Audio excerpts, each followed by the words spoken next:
Bueno, lo que vamos a ver aquí es una reunión que podía haberse dado en la época de Vicente Espinel. Nadie nos dice que, de hecho vamos a ficcionar un momento como ese, nadie nos dice que Vicente Espinel, que además de creador de la décima, que le llamaba Redondilla, que resulta que era un hombre que era un gran aficionado a la guitarra, un gran conocedor de la vihuela, que es la tatarabuela de nuestra guitarra española, pues nadie nos dice que en algún momento él, recitando una de sus redondillas, pudo tañir la guitarra y quién sabe si a lo mejor entonar.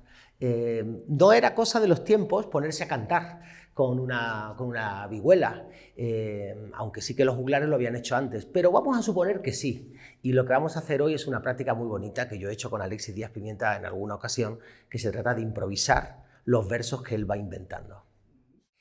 Bueno, la poesía cantada no es un invento nuestro, está clarísimo que hay mucha gente que lo hace.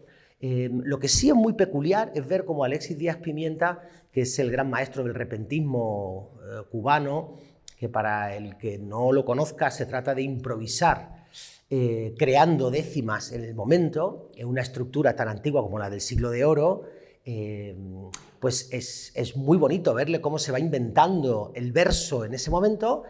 Y lo que yo hago es inventar una canción, según él va contando el verso, yo la voy cantando. Y lo que voy cantando lo podemos hacer en diferentes géneros. Gracias a la colaboración en el caso de hoy, el maestro José Atero, yo voy cantándolo en forma de bolero, en forma de bossa nova, en forma de blues, y le vamos dando formas diferentes de todos los géneros musicales al verso que está improvisando Alexis Díaz Pimienta. Yo creo que la música tiene mucho que ver en haber sido un vehículo para la poesía y en general para la cultura, yo creo. Nosotros en Andalucía conocemos perfectamente qué significa los cantes de ida y vuelta. Los que somos aficionados al flamenco conocemos perfectamente porque en esa expresión ya contiene todos aquellos cantes que se fueron, que se enriquecieron en América y que han vuelto enriquecidos. Un ejemplo, la guajira, por ejemplo, ¿no?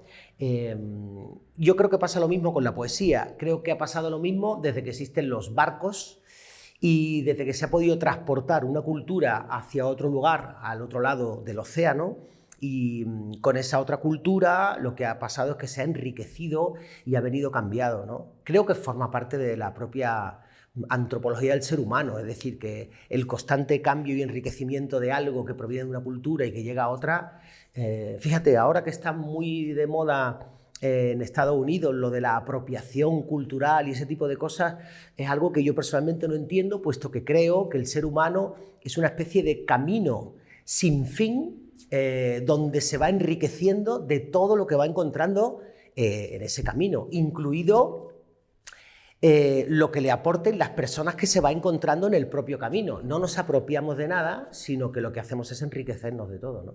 Tenemos que tener en cuenta que hoy en día el rap lo que hace es improvisar. El freestyle, por ejemplo, yo tengo un hijo de 20 años y él, sin conocer a Vicente Espinel, no se da cuenta que lo que está haciendo es una especie de repentismo. Es verdad que las reglas que tienen en el freestyle son muy diferentes a las que teníamos en el Siglo de Oro. En el Siglo de Oro hay que rimar A, B, B, A, B, C, pero bueno, son sus reglas. Ayer por la noche teníamos una mesa de discusión muy interesante hablando de qué es más válido. Y en realidad creo que son los tiempos... Antes hablábamos de un camino y creo que son los tiempos que cambian, los que van aportando una nueva riqueza. Y en este sentido la frescura que tiene el freestyle significa que de la nada están improvisando un montón de ideas con un beat que le llaman ellos, que es un ritmo que está detrás y lo van improvisando. Por lo tanto, a veces no nos damos cuenta que intentamos inculcar, digamos, valores como muy clásicos a la gente joven para que conozcan y no nos damos cuenta que ellos son los primeros que ya están improvisando y tirándose a ese riesgo, ¿no? Es muy interesante. Bueno, yo estoy preparando ahora disco nuevo. Seguramente el año que viene, el año 25, sea un año de producción del disco y es un disco precisamente muy basado en la guitarra. Después de haber hecho La Estación del Momento, que es el disco anterior y que tiene un jugueteo con la electrónica, siempre al servicio de lo analógico, por supuesto, pero después de haber hecho ese jugueteo con la electrónica me apetece volver un poco a la raíz y estoy trabajando ahora mismo con 6 guitarristas diferentes y cada uno de ellos son guitarristas de raíz. Por ejemplo, Raúl Chiocchio con el tango, ¿qué te digo yo? Arturo Lledó con la bossa nova, y lo que hago es un viaje a cada uno de los géneros para poder extraer un poco el alma de cada uno de los lugares, ¿no?, de la música.